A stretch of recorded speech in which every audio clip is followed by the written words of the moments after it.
Bonjour les belles dames, j'espère que vous allez très bien. Joyeux Noël, bonne année. Et Noël PDG Leki,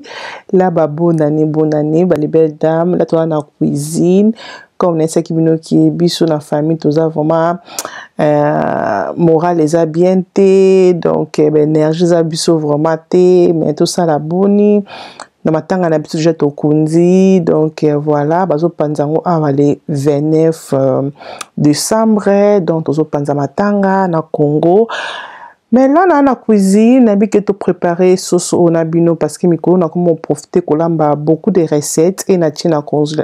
frigo et musu na tina congélateur parce que kolamba chaque jour ce n'est pas facile pour nangai, donc voilà. Là nous avons la sauce nangai ezali sauce ya makasi, nous avons ezali 3 sauces ya makasi bakati yango 4 fois comme bozomona, et là nous avons nandaku na komi ko nettoyer kolongola bazai nyonso ya sauce ba salité nyonso ya sauce, donc voilà comme bozomona vidéo ezola kisa mutu mso ba ki oh la rose est-ce que sauce za la vraiment na bazai, oui sauce za na bazai surtout na mipende na ngoza ka vraiment na bazai ebele pe bomoni mai ndenge bimi salité parce que sauce za la salité, donc on doit nettoyer sauce na yo, faut vraiment prendre le temps à nettoyer en bien pe ba poil nyonso et longwa pour que on lia sauce na yo kitoko. Donc voilà, là na soko la sauce na comme na lobby et na ko tiango pe banzela loko eza sauce na osala ya kotumba na ko sala ngo ya sauce te eza sauce ya kotumba pour que edenga na déjà na pondu na na congélateur, et là sauce eko edenga pour nga na ndaku na sauce elia maka vraiment. OK, donc voilà. Et là comme bomoni na tia sauce nanga comme ça na tiango banzela pour que aider comme dans le bique et kota ba épice tina kati comme bozomona ke bazai na mipende vraiment ya sauce ezalaka, donc so posant na moi vinaigre boke na vinaigre boke na moi citron et ça la kaka bien pour nako boma bazai wana nyonso so kolinga bazai na sosote. Donc après qu'on nettoie soso nanga bomoni soso nanga ekomi, et là na ngite soso nanga ezalaka couleur a pembe na tiango ezali aja pour que la ngiki ezala na moi couleur dorée mukie, donc voilà wana na tie aja et na koya ko balusango pour que aja nanga esangana ekota partout na soso comme bomoni ke soso nanga sikoyo ekomi na couleur dorée, et là nazo tia o ezali tangawisi, donc ko c'est la pe tangawisi fraîche beaucoup c'est la pétanga on a salela et na ko salela pe o ezali aïe oko chape aïe no ya ko rapper yo moko doko c'est la aïe o pesa ya fraîche, mais je ba rappeler biso na somba ngona aldi. Là na koya kocha ozali tungulu nanga rouge et na kocha pe ozali ndembi na soso nanga comme na bike soso na soso tokisango pour que elemba soso makasi que lembité ezaka kitoko te, donc voilà. Et là na tiepe céleri likolo na koya kocha bouillon nanga ya elengi ya soso pour que epesango seulement elengi ta unazo lia soso nanga tina mikuwa, et na kocha pe ozali black pepper et na zocha ozali muscade comme bozomona vidéo zo ça, et na koya kocha oyo ezali paprika, donc saisonner sauce na yo tia ba épice na sauce na pour que sauce na ebima kitoko, et na kocha quelques feuilles comme bomoni wana, donc voilà. Après na koya kocha quelques mbuma ya cube manger, ce qu'on a cube manger te ko sala bouillon solingi, donc voilà menga linga mingi cube manger na sauce sala ngo kitoko. Après na kocha pe o ezali mungwa pour que mungwa na vraiment ekota tina kati ya mikuwa ya soso na keko matiango na moto comme bomoni wana parce que na tira no maite na tiki pour quelques temps, seulement 10 minutes comme ça, après on a sauce nangai pour que l'épice au nache, il faut écouter la kata soso avant que na baksa mai pour boebi que la sauce makasi, il faut que tu chai mai pour que alemba. OK, donc voilà, après quelques minutes encore na koya kota la sauce nanga et na koya kocha sikoyo mai na poulet pour que poulet na ngai elemba. Donc wana nazo bakisa mai na ngai ya moto pour que nazala sûr que soso na ngai faut vraiment etoka. Soso makasi abonga katango aza pete. Ce que soso makasi aza makasi ma belle okolongwa minu po quand même pas kolia ego ya soso makasi aza ka limbisa e azala facile tant otumbi olia pona o enjoy mikuwa nyonso. Donc voilà, ngana tie mai na nga comme bomoni kominga comme ça. Après là nako finika nzungu na nga soso et nako pesa ngo temps nzungu na nga et toka comme omoni ke eza vraiment kotoka.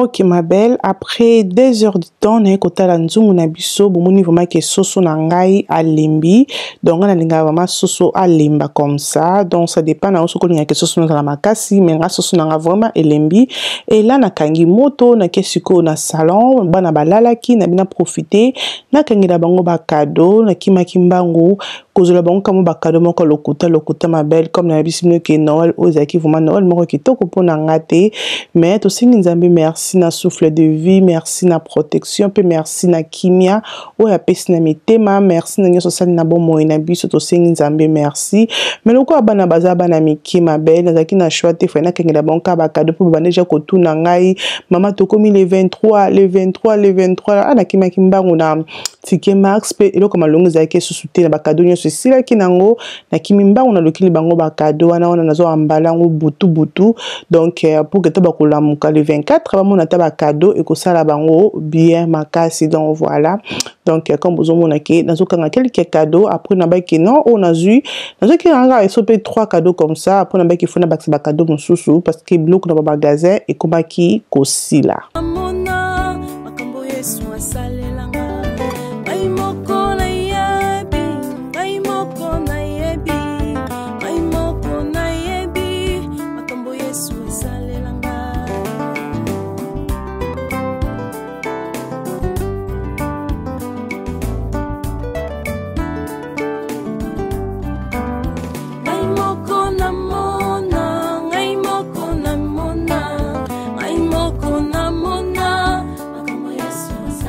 là na sisi ko kangisa ba cadeau comme bomoni na mbalango vraiment bien et na ochango na mesa parce que na Christmas tree et là na kozonga siko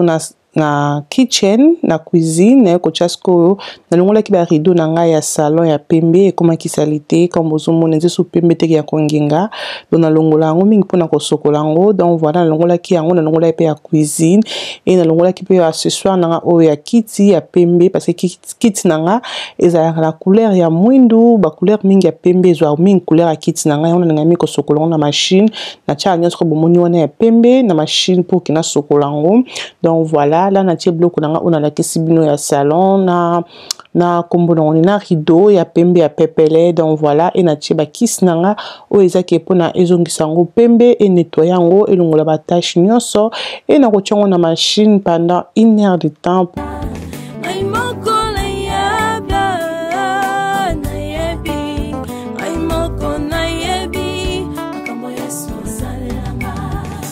Et là, comme on dit que soso nanga elemba ki na esko ko chango siko na four pour que na tumba soso nanga na sale la four. Donc voilà, wana soso nanga comme on dit que four nanga zaki déjà chaud na koti soso nanga na kati ya four et na tie monto nanga na 180 si je me trompe pas. Donc voilà, après na o ezali Ntisona benga ngonini eza lutu obozomona eza pona ko bende la soupe pour que ochango likolo soso moni que soso za dry. Donc voilà wana nako na sauce nanga wana nako boakela ngo na soso po sauce wani ko aider vraiment que ta soso nanga zo tumbama mungu vraiment ekota tina kata musuni tina kata mukuwa. Donc et puis ça toujours soso na biso goût. Donc c'est ça que nazo sala nazo boakela ngo na soso pour na soso nanga azala teke na kati azaki to côté. Donc voilà après wana comme bomoni soso nanga na kotika ngo et tumbama et là na esiko na salon na ko next day otokomi jour o elandaki na esiko ko repasser ba rideau na ngai oyo ekaukaki donc avant que na fongola fenêtre na ngai ya salon il faut que na zongisa ngo donc voilà et là nazo repasser ngo pour que et aussi na machine na tika ngo kate que na zongisa ngo bongo e kozala bien te de long na sala na ko repasser ngo pour que ezonga sembe sembe potongo chango na fenêtre au monde qui e kozala propre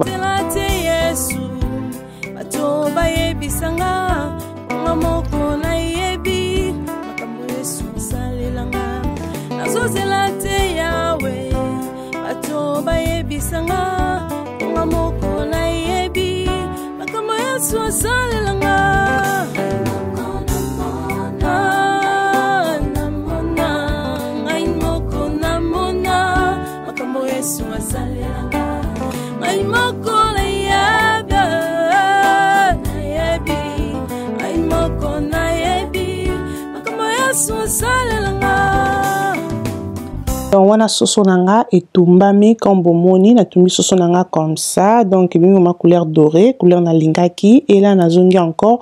na cuisine comme bomoni to sokola o ezali mikila na biso donc on sala pe mikila comme na lobby donc voilà dans sokola mikila nanga ki vraiment mikila moko asika ngana lingami ko sokola misuni nanga on est quoi mikila na ba maya moto parce que elongola ba salité vraiment on n'a pas mikila ne comme vraiment propre donc voilà après ko sokola mikila ngai et là naza na ba légumes nanga oyo na kolambela mikila nanga ndembi mix pepper ya jaune ya orange na tomate ya fraîche na litungulu comme bomoni biloko ons na kati ona bongisi yango nde na ke kocha na mikila nanga nazo tia biloko nanga oyo nyonso mbala moko ma belle parce que nazaki déjà fatigué nazaki même pas la pour sortir na cuisine na mi ke na tiaka nyonso mbala moko comme bomoni et na kocha mai après na kotika yango etokata pendant 2 heures de temps parce que bobi ke mikila azala kamakasi parce que il faut vraiment alemba et là nazo tia épices nanga comme bozomona na tia muscade comme bomoni et na kocha pe ozali black pepper ndi bomoni wana et na koya kocha pe ozali paprika comme bomoni na tia ki pe céleri dangai et na kocha pe ozali aïe donc voilà après na koya kocha pe oyo ezali pe tangawis pe na biloko na ngai comme bozomona na tia pe tangawis na ngai et na koya kocha pe oyo ezali bouillon donc bouillon nyonso lingi kosaleleza na problème te na tia pe feuille comme bomoni et na kocha pe oyo ezali persil donc si on a persil à fraîche au côté fraîche mais on a na persil à fraîche té il faut na soma persil à fraîche donc voilà et na kocha bouillon nanga o ezali ya crevettes na linga ngo mingi et na che mungwa après na koya kocha sikoyo o ezali mai nanga ya moto déjà parce que comme na lobi ke viande nanga oyo ya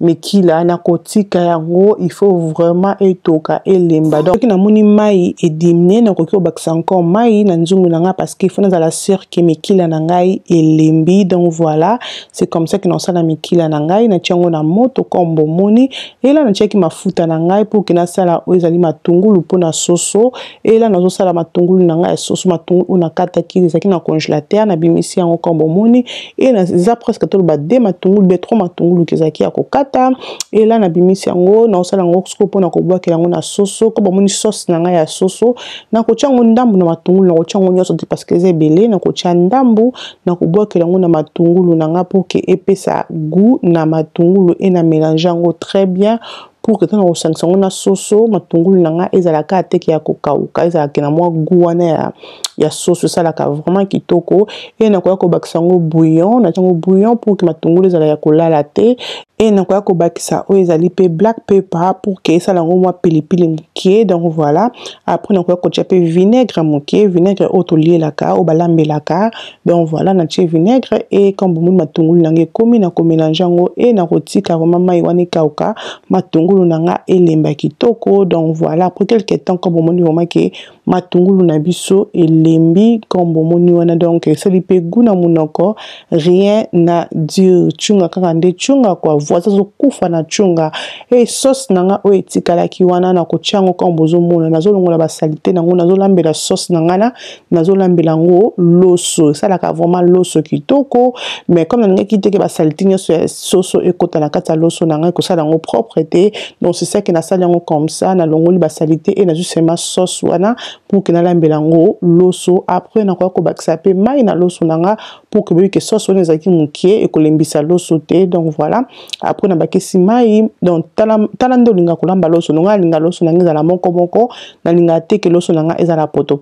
donc voilà mai na bakisi comme ça c'est bon et na ko tia pe o ezali mungwa et na ko tia mafuta te parce que mafuta déjà na sauce wana na ko kedango na moto donc voilà et là na jusqu'au nzungu nanga ezana le côté na ba soso nanga o na tumba kina bino na tia na kati ya nzungu nanga kombo moni et na ko sosko matungulu na biso o to sala kina bino na ko boa kilango na soso nanga na tia ngo na moto ya mukie moto nanga ezana D. Peut-être qu'on a 1,5, D comme ça dépend des régions ça la ka. Mais on a qui moto na D pour que ça la ka que solo matungulu wana et kota vraiment na kata ba soso et ko ça la vraiment kitoko parce que comme au moni nazo ningisa ki matungulu nanga e panzana et na ko finika ngo vapeur wana kaka ya matungulu ko mona ki ko kota na kata mikuwa mabel et ko kota na kata soso ko ça la vraiment soso vraiment yami. Après quelques minutes comme ça na ko tala nzungu nanga na ko balusa nzungu nanga pour que matungulu nanga esangana partout na soso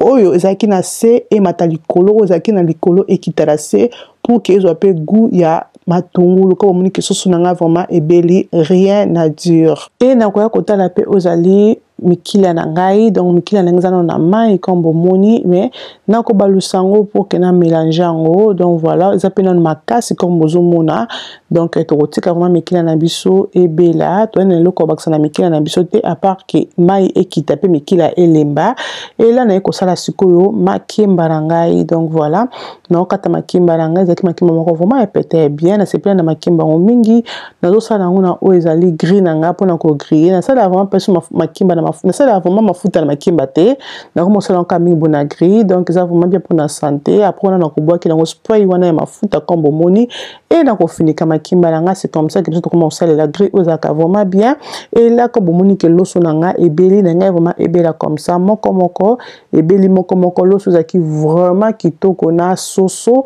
zalaki vraiment kitoko na mikila na leka vraiment la course zaki vraiment kitoko soso loso oyo et rata kitebeli pe vraiment de na lingaki et là na kotala sko mikila bomoni ki mikila vraiment mai et kiti et bomoni pe ke musuni na biso comme déjà na kolemba donc voilà na ko balusa et na ko ya ko diminuer pe moto pour dans la cirque bloko na ngasiko ezozika te pour mai et kita seulement mukie mafuta et mata et mikila na ko sala nini ekobela donc voilà ma belle recette on a ça qui vraiment beaucoup de recettes comme bikini mikolo on a vraiment na cuisine te et si on a une makasa kota na cuisine on lamba biloko ebele pour que na tia na congélateur ezala ngai facile donc voilà on a peu comme monique soso na ngai ebele zaki comme ça soso na ngai ozaki vraiment kitoko biloko na ngai erata kité donc merci beaucoup les belles dames et regardez-moi les mikila de nous et bimi comme ça mikila obiki mikila erata raté OK et là tu zaki pe oyo ezalaki makimba na biso esali biso comme ça kobosana te kozala abonné na la Rocho kobosana te ko partager ko aimer vidéo so communiquer vidéo o esipelisio aimer vidéo ko salanga bien mingi zala abonné na la Rocho ko salanga bien mingi na souhaiter bino nyonso to ba bonne année nzambe abomba biso to kutani na 2025 na grâce ya nzambe bye.